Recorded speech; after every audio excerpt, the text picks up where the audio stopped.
Hello friend, today we'll be discuss the topic is the Wolff rearrangement. He rearrangement तुमची alpha डायॲजिकिटन पासून तयार होते. ठीक आहे. अल्फा डायॲजिकिटनला जर तुम्ही सिल्वर ऑक्साईड सोबत जर ट्रीटेड केलं in presence of the light then तुम्हाला कार्बन मिळेल. कार्बन हा तुमचा इंटरमिडिएट आहे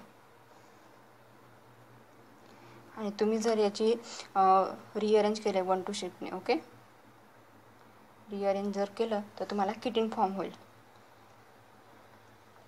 हा तुमचा मोस्ट रिॲक्टिव्ह सबस्टन्स आहे. तुम्ही जर याला कुठल्याही सॉल्वंटमध्ये जर टाकला तर तुम्हाला लगेच फायनल प्रोडक्ट मिळेल. ओके देन रिॲक्शन आपण बघून घेऊया बरं. आता तुमचा अल्फा डायॲजिकिटोनचं स्ट्रक्चर कसं आहे CH. ओके याला रेझोनन्स नंतर कसं लिहिणार आपण C∫O CH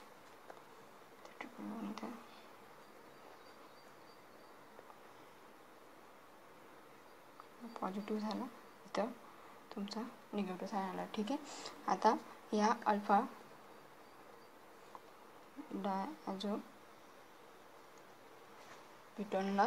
तुम्हाला सिल्वर ऑक्साईड सोबत ट्रीट करायचं आहे. ठीक आहे ना. तुमचा नायट्रोजन गॅस. ओके आता याची रिॲक्शन तुम्ही सिल्वर ऑक्साईड सोबत करणार थर्मल कंडिशनला. तर तुमचा हा nitrogen losing of the nitrogen gas. ठीक आहे. तर तुम्हाला काय मिळेल CH मिळेल. ओके हा तुमचा कार्बन झाला इंटरमिडिएट फॉर्म झाला. ठीक आहे. आता हा इंटरमिडिएट फॉर्म झाला तुम्हाला आता रिअरेंज करावा लागेल. हा ग्रुप इकडे टाकला. ठीक आहे. तर हा तुम्हाला कसा मिळेल बरं 1-2 शिफ्टिंग ऑफ द रिअरेंज. तो कसा मिळेल C∫O तर डबल बॉन्ड येईल फॉर्मेशन आणि हा तुमचा R ग्रुप इकडे शिफ्ट झाला आहे ना तर हा पण आता इकडे लिहिणार. हा तुमचा किटीन फॉर्म झाला. ठीक आहे. आता ह्या किटीनसोबत रिॲक्शन आपल्याला कुठल्याही सॉल्वंटची करायची. आता जर सपोज तुम्ही जर वॉटर मॉलिक्यूलसोबत जर ह्या किटीनला जर रिॲक्ट केलं तर तुम्हाला कार्बोक्सिलिक ॲसिड फॉर्म होईल. चला तर आपण ते पण एक्झाम्पल बघून घेऊया बरं. आता फॉर एक्झाम्पल कसं आहे तुमचं किटीन कसं आलं आहे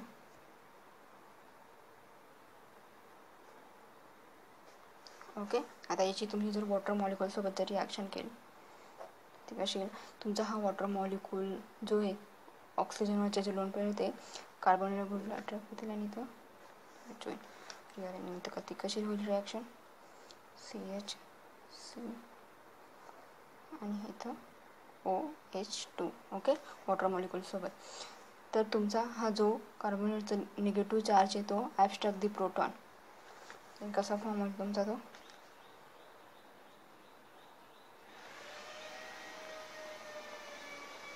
कार्बोक्सिलिक ॲसिड.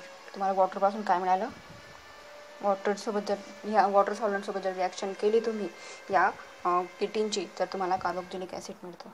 ठीक आहे. आता जर नेक्स्ट तुम्ही जर अल्कोहोलसोबत जर रिॲक्शन केली किटीनची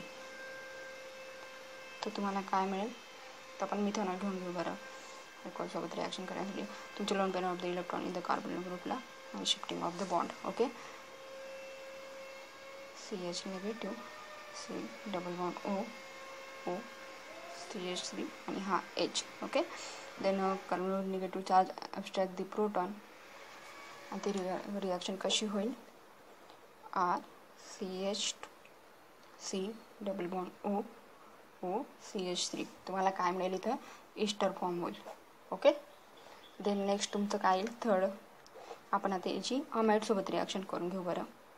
जर तुम्ही जर याची रिॲक्शन अमाइडसोबत केली अमोनियासोबत तर तुम्हाला अमाइड मिळेल.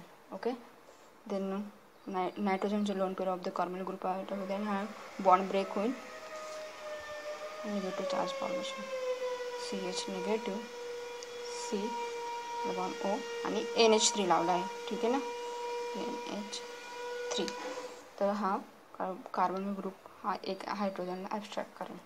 ठीक आहे. नेक्स्ट तुमचं कसं आहे CH2 C11ONH2 हा तुमचा फायनल प्रोडक्ट मिळेल. तुम्हाला अमाइड फॉर्मेशन होईल. या रिॲक्शनमध्ये एवढं दिलं आहे की तुम्ही जेव्हा अल्फा डायझोकिटनचं जर रिॲक्शन केली आपला सिल्वर ऑक्साईडसोबत जर रिॲक्शन केली थर्मल कंडिशनला, तर तुम्हाला कार्बन इंटरमिडिएट फॉर्म होतं. आणि कार्बनचे रिॲक्शन जर तुम्ही रिअरेंज केला, बघा ह्या कार्बनला तुम्ही रिअरेंज केला ना, तर तुम्हाला किटीन फॉर्म होईल. हा किटीन व्हेरी व्हेरी व्हेरी मोर रिॲक्टिव्ह सबस्टन्स आहे. जर तुम्ही याला जर कुठल्या पण सॉल्व्हंटमध्ये टाकला तर तुम्हाला इझिली प्रोडक्ट लगेच फॉर्म होईल. देन आपण 3 टाईपचे आपण एक वॉटर मॉलिक्यूलमध्ये टाकून बघितला तर तुम्हाला कार्बोक्सिलिक ॲसिड फॉर्म झाला. सेकंड फॉर्म तुम्ही मिथेनॉल सॉल्व्हंटमध्ये जर यूज केला तर तुम्हाला इस्टर मिळेल. आणि लास्ट तुमचा जर तुम्ही अमोनिया यूज करून जर हे केलं तर तुम्हाला अमाइड मिळेल. त्याला आपण किटीन असं म्हणतो. थँक्यू सो मच वॉचिंग दिस व्हिडिओ. जर तुम्हाला हा व्हिडिओ आवडला असेल तर प्लीज शेअर करा, लाईक करा आणि कमेंट करून सांगा की तुम्हाला कसं वाटलं. आणि प्लीज माझ्या चॅनलला सबस्क्राईबही करा. Thank you so much.